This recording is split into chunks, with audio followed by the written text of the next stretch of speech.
Hi, నమస్తే. నేను మీ doctor Lokeshwari. అయితే ఇంకొక విషయం గురించి మాట్లాడడానికి మీ ముందరకు వచ్చాను. పిల్లల్లో తినంగానే మోషన్ అయిపోతుంది. మావాడు తిన్నదంతా మోషన్‌లోనే పోతుంది. బరువు పెరగట్లేదు. ఇంకొంతమంది ఏంటంటే తిన్నవే అదే విధంగా మోషన్ అయిపోతుందని వస్తూ ఉంటారు. సాధారణంగా 6 మంత్స్ నుంచి 5 ఇయర్స్ పిల్లల్లో ఇది సాధారణంగా జరుగుతుంది. దీన్ని టోడ్లర్స్ డయేరియా అంటాం. దాని గురించి మీరు కంగారు పడిపోకండి.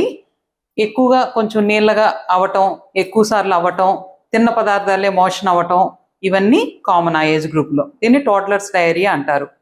అయితే దీనికి ఏమైనా ట్రీట్మెంట్ అవసరమా అంటే, పిల్లలు ఎదుగుదల లోపం లేకుండా చక్కగా పెరుగుతూ, బరువు పెరుగుతూ, హైట్ పెరుగుతూ ఉన్నా, ఆకలి బాగా తింటూ అన్నీ బానే ఉంటే దాని గురించి మీరు ఏమీ వరీ అవ్వక్కర్లేదు.